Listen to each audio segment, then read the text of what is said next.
Welcome to Minerva, a monthly show where we discuss the mysteries. We hope to give you enough information that you can go away and do your own study. First of all, I'd like to introduce my co-host Duncan. Hello. And today we're going to be talking about crystal skulls. Now this is a topic we've wanted to talk about for quite a while. Yeah. And it's a quite hard one to wrestle, so we're going to begin with a story. Now, Fredrick Hedges was an Englishman who is very much likened to Indiana Jones. He had lots of crazy beliefs. He believed in Atlantis, the theory of Atlantis and the Atlantean people. And he was known as a treasure hunter stroke looter, for want of a better word. But he wasn't a formal archaeologist. He was very rough and ready, I suppose. Now, he would travel around. He was very enigmatic. And on his travels, he would meet lots of people. And at one point, he met this girl called Anna, who later became his adopted daughter. And on a trip to Louboutin, they are said to have discovered the Skull of Doom. Okay, Now, it's a great place to start the story. So, the story goes that on Anna's 17th birthday, there was a pit at the top of a kind of hilly area, and she was standing looking out, and a glint kept catching her eye from the sun. And she could see down within this pit something was glistening, but couldn't quite work out what it was. So as you would, she wanted to go and investigate, and she asked some of the people helping them there to lower into this pit. And lo and behold, she goes down. She apparently moves away part of what she described as an altar and found this beautifully carved crystal skull. And I say carved, but I mean that in the most generic term, because we'll get on to whether or not it was carved or not. What do you think of that from a starting point of a story? Right, what words am I not allowed to use again? There's certain things, isn't there? We get banned somewhere. We'll get banned. Let's say, I do not quite believe the story, sir. No, I'm sorry. There's so much. I mean, as a kid, I must admit, I was brought up on this stuff. There was a guy called Arthur C. Clarke, who was almost like was seen as like the David Attenborough of looking into mysteries. And actually his logo for his show, if I remember rightly, used to be the crystal skull, so almost rotating in this way, really enigmatic. And so I remember reading books about it again when I was younger. There was so much to take in and easily to believe. Then I grew up, and so just to take one part, there's so much of the story we could take apart, and I know we've got things to progress on. But now as a parent, you know, it's as a child, as when you're a kid hearing the story about, you know, a child's being lowered into a pit and finds it fantastic. You know, how exciting is that? Then as a parent, you realise, hang on, you lowered your child into a pit in the middle of nowhere where you've possibly got snakes, spiders. And you think, well, she's only adopted, you know. I've got no real kin loss here. Gosh, How are you getting on? I'm sorry. No, I don't believe, even as a story, it doesn't hold anymore, which is disappointing because I did enjoy it as a kid. Yeah, and one of the things that's a bit fishy about the story at the start, is that they don't announce this skull for quite a while. It's not like they find it and then they say on the trip or even after. It's years later. Yeah. Actually, Hedges took it to his grave and never spoke about it, apparently, or only ever spoke about it very privately, which, again, we can get onto as to a reason why he may have been doing that. And later on, his adopted daughter Anna was giving conferences and would talk a lot about this skull as this find on her 17th. So what do you think, looking again at that story from a flip side, was there a purpose into trying to keep that secretive? I think more the sense from a practical side. I mean, we know that, what we assume really, I mean, because it feels like it's actually from her announcements, we actually get all of the backstory anyway. True. And so that's where I think we start having the question marks over what actually happened with it. But at that time, we know that there was an industry in creating crystal skulls. And so I think if they announced it as a discovery at that particular time, it would have been too obvious. They go, well, actually, no, that they're sold here, here, and here. Yeah. I think years later, when that industry has almost downsized from actually trying to get away with it, you know, say, okay, look, this is actually a genuine crystal skull that we found. She couldn't say it beforehand, and I think it came up as a story later. I've got an artifact, my adopted father did this. I think it comes from that. Yeah, and I think that's probably right. If we now look to the wider story of the crystal skulls, not just the Hedges skull. The Hedges is probably the most known and probably the one that's been looked at the most. However, there is apparently a Native American legend which says that 13 skulls are buried or somewhere else on the earth, and once all of those skulls are brought together, they will provide us with the mysteries or the insight into the universe. These were apparently given to the Atlantean people, who by we don't know, but suggested aliens, our friends, as we often bring up and try and squeeze away from. But they're passed from the Atlanteans to the Mayans, and then we get this find at this point. How do you feel about that? I mean, I think I already know how you're going to feel about that type of theory. But I don't have to be here, do I? Really? You don't have to be here for this. No, but I do think this is where that mystery really took hold with these 13 other skulls, and other people are popping up with all different skulls at different times. I can't deny it because again, it goes back to my childhood. I picked it up. I love the idea of it. I mean, when it came out, I took in this 13 skull theory. I didn't question it in any way. It all seemed to link in quite nicely. As when people do write backstories, they do. They've got the opportunity to choose what needs to be.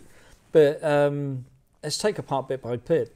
One, as you quite rightly say, supposedly had this story. Yes.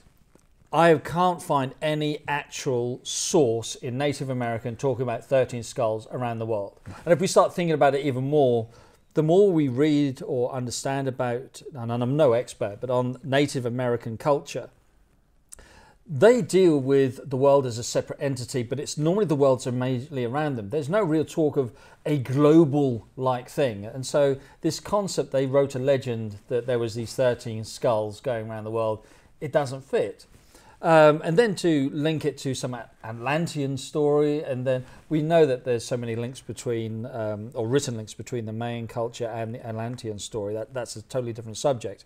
But to have the whole three go through, it's not actually, it doesn't do it for me at all. No. But there was a thing, I mean, I remember watching one of these early programs, and they were talking about these skulls, and there's a system, I might pronounce it wrongly, but Crillium photography, where you superimpose, or not superimpose, you expose the film to get image, just literally colour through it. They used to do it like the famous ones, like they show a flower with a petal missing and the petal will still be out. Or you have a finger and the finger will still be there. And apparently someone did it to the skulls, and in the skulls there would be this undulating like serpent come through, like a fiery serpent. Wow. Which of course is fantastic when you're a kid and you're thinking about Mayan culture and you've got Quetzalcoatl, the fiery serpent there. Yeah. It all did link in. But there is actually, although skulls are there in the sense of you can see them in architecture, there's no actual reference to power skulls or anything like that in Mayan or Aztec culture. Well, I think and I find that part of it absolutely fascinating. But in the 60s, to keep perpetuating this theory, there was some evidence that came out, and essentially Hewlett-Packard were given one of these skulls and were asked to perform a set of tests on it. Now at that point Hewlett-Packard were at the height of that type of research, and they came back and said there is absolutely no way that these were chiselled or carved. They were polished, or they were pure of some description, but there's no marks on them at all. Now that's obviously helped to propel that story, but well, it is. How do you answer that? Well, I think I can actually remember the programme. They also did one, I don't know if it was Hayes or there's the one at the British Museum, but they did also did one where they dropped it in this special liquid. Oh, to see if it was clear. See how clear it was. And it was like incredibly clear, you know. And so, again, as a kid, you go, oh, wow, this is stuff. But, technology has moved on, and now, do you know what? We are seeing things, isn't there something about someone saw... Then in the teeth marks, so you can actually see the drilling, which of course not the dentist, but someone has drilled out the teeth designs. But I don't. Who was that? That was Jane Walsh. So she's a member of the Smithsonian Museum, and she believes, after doing lots of research on a number of the skulls that have come forward, she believes that they were created on some type of flywheel or a lathe. And that was how they were kind of polished into shape. So that's very interesting. She also believes that they were produced in Germany. Yes. did a lot of research, and sold in Paris by a guy called Boban, who was very well known for, these were in his shop window. You could get hold of them if you knew that. But was Jane right? For me, when I look at all the different types of crystal skulls, they're not set. Well, that's it. I mean, this is where the case of, if we look at it as a commercial venture, because I think that although he had the shop in Paris, he was also had shops, or at least distribution in Mexico. Yes. And so we see the whole travel going from being manufactured in Germany, distributed really from Paris and sold in Mexico, which goes back to the earlier part where they couldn't announce this as a discovery because this industry was clearly evident. Yeah. And of course, if your business is making skulls, you try to get as much as your target audience you can. So if you've got small skulls, which are very abstract, like in your rose quartz, which is your cheap ones, all the way up to the most magnificent ones, like the Hughes one, where, of course, you've got the jaw is separate from it. I mean, it's incredible. And, of course, to get a piece of crystal of that quality that is virtually invisible when you put it into this liquid, but it shows more of a product range than actually, this is the set of 13 skulls. Yeah, it is difficult. I mean, if we're to believe that there is this set of 13 skulls, who seeded them? Who went round the planet at that time to be able to bury them? How did they get them across the world? Well, we know how Hugh got his. He bought it at Sotheby's. Yes. That's the other thing we know, isn't it? It's a case of this whole wonderful mystery. We're talking about the ifs and what, but we've actually, it's actually the records at Sotheby's where... Yeah, you could see that Hedges had bought it, and But no, to your question, sense of where, there is, we go back to that Atlantean ideas, and I know people really like it in the sense of where you've got pyramids in Egypt, we've got pyramids in the Yucatan sort of thing, but there is still that practical thing. If you take a pile of sand, you drop a pile of sand, it will create a cone shape. Take off the sides, it's a pyramid. It is the most basic building you can actually have. So I know people will argue, say, well, there's proof of a worldwide civilization, but no, there's certain levels of practicality, and I can't see a practical concept to 13 skulls being buried around the world. Sorry. No. You agree? I do agree this time. Yeah, I do agree. I don't think they were seeded. I do think they were probably bought somehow. But one thing that we're often discussing when we're putting these shows together is whenever we're touching on a subject we feel that may offend people, we always try and work out how we can actually, be honest about these things without being offensive. And one of the big things that I think here with these skulls is that they're made of crystal. Yeah. And lots of people, and there's a huge industry of people who believe that crystals have some type of energy. Right. Yeah. And this mystery has leaned on that, I think. I think you're right. I think in the sense of, it depends on what you mean. I think there's a lot of support for it. It's, they've lent on the idea of it, and it's been perpetuated because of this belief in the energy from crystals. I mean, go back to that. I've always loved to have tried this exposure thing to see if this snake thing did actually do. If there was an energy that could be photographs coming from a crystal, I think it's amazing. Neither can I dislodge the idea that if we create something with an image, that we can add a value to it. And crystals do have that energy. If we design it into a shape, would it emulate that just because we think it? I don't know. It's not my field. It's fascinating to do. My biggest problem is the case of don't attribute it to some ancient Mayan-like belief or stuff like that just because we know they're built in Germany. But if crystals have an energy, then okay, I can accept that. Yeah, and I think almost from a marketing perspective, it's been used elsewhere because you have Dan Aykroyd, who's created like a crystal vodka. Oh, right, And it comes in a crystal skull, and the whole, their marketing is often based around that story of the energy and the clean purity. Yeah. And obviously their vodka, when he talks about it, is very clean and pure as well. So it all works very nicely as a package. But it's a powerful story, and I think skulls in general are a powerful story. When I first started getting into some mysteries, I ordered a book called The Star Child Skull. Right. Written by a gentleman called Lloyd Pye, an American.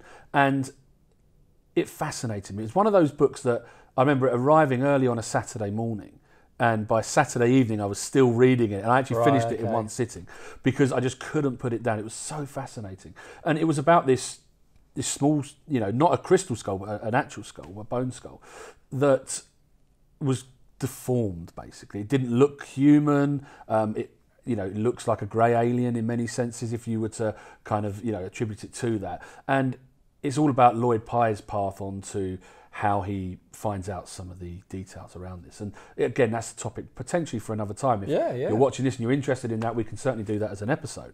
But I think to sort of conclude this, skulls in general always have this enigmatic feeling and this, almost a marketing pressure of being able to hook people in.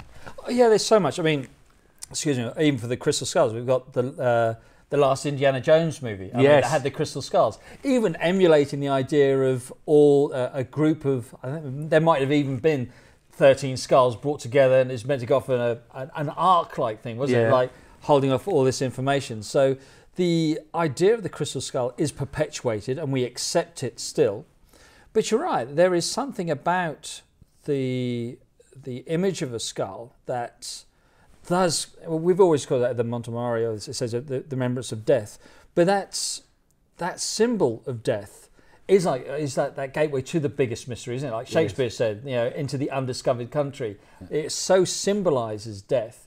But I mean, even if we were going to look at, I'm not sure if it is Mayan, I've got a feeling it is, but there's the famous topaz skull, isn't it? Yeah. Where there's, I think it's topaz, or it's a blue stone all over it. Yeah. I hate to say it looks gorgeous. It looks like an incredible work of art. Yeah.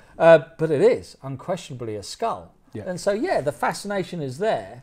I think it's almost Damien Hirst who did the skull full of crystals, on the outside, diamonds and stuff. So this has been going on for time and time and time and time, and I think it will continue to probably do that. I think skulls will always bring crowds in, certainly with mysteries. So it's been a great one to look at. I think it's been really interesting. It's obviously brought you back to your childhood. Yeah, bless it. And all the mysteries, etc.